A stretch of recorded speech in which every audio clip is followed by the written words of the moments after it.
Welcome to episode 4 of our 9 Minutes series, and today we're going to talk about project governance. Not too much, not too little, just enough. Sit back and enjoy.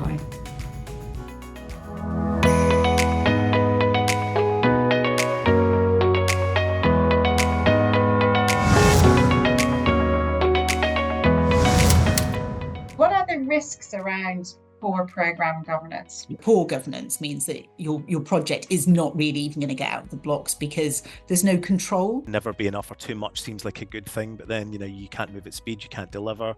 That can create its own problems. It's obviously very expensive as well. The biggest kind of risk around governance is that you don't look further than the next milestone. If you're just thinking about, well, what's in front of me this week and next week and actually to the end of the current stage, that's okay, but it's not actually going to be what you're going to need to look a little bit further over. Probably err on having more than less. I have worked in certain projects that just have no governance, so it's a bit like information security and cyber security. I think it is that balance and trying to get that balance right.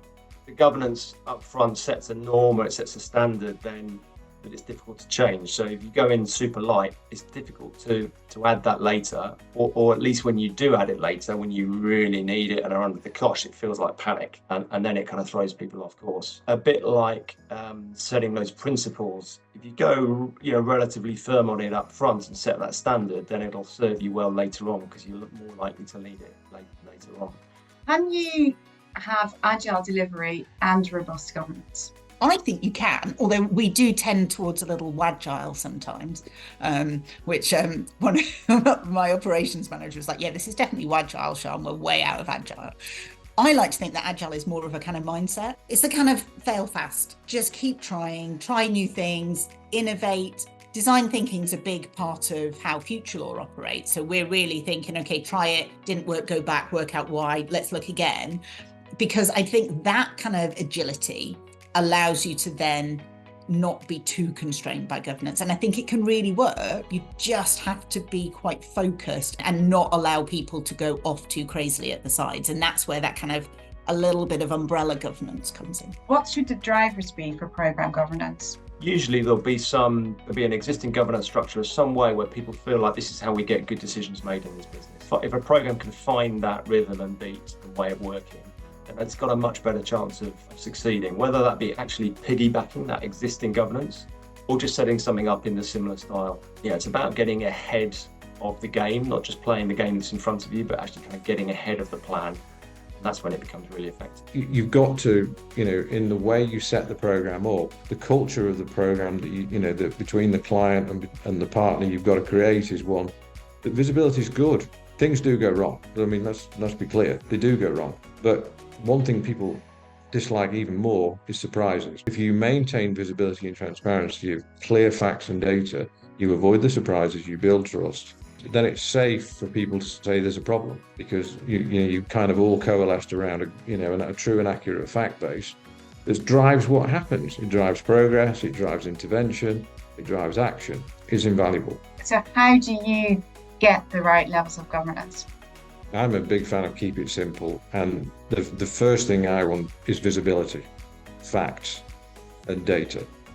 Not a 55-page slide deck, but enough that you really know where you are and you know why you are where you are, and the program must have a plan, doesn't matter what methodology it's using, that knows where it is on its critical path. It must know where its dependencies are, because if you've got good visibility of each work stream, its status, the facts behind it. The easy one is testing, isn't it? So we're X through testing and we've got 100 defects. Well, that's okay. Can we clear 100 defects in the time available? Does that work against the plan? So those are the basics for me that you've just got to have. To get the right levels of governance, it's going back to what you're saying, is the just enough, so it's enough that you feel safe, enough that there are enough checkpoints in the project, that there are enough, people can speak their mind, people can be open and honest. A lot of it's quite basic for me. It doesn't have to be, 100 stage gates in a project and, people signing physical bits of paper. If you've got that sort of culture of honesty and openness, then people will bring problems to the table. But I have worked in certain projects whereby there isn't that, and that's where you can have a real, sort of issue. and that's where you see things, the space shuttle disasters and things that, people do know about issues, but they either bring them to the table or they don't feel able to bring them to the table. Ultimately, there's going to need to be a steerco and governance forum, and you're going to need workstream reporting. But I think one of the things that, in a way we learned through COVID actually is that you can actually do things with less meetings. You do need a formal governance structure, there's no doubt about it. But I think, much more can be done with the collaboration tools that we have nowadays, where if there are challenges or initiatives that need to be progressed, it's just one of a number of virtual streams that are running. And if you need a meeting, you need a meeting. But that's got to be compensated with good work stream reporting, good risk and dependency management. And it comes back to making sure leadership have got good visibility of where we are, what are the issues, what help do you need, and visibility is the key.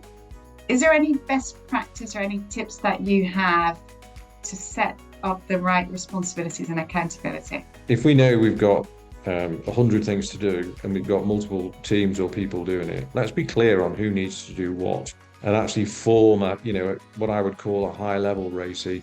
So it's really clear what needs to be done by when. Best practice on roles and responsibilities. And my first thing is, please do a RACI from the beginning. Just please.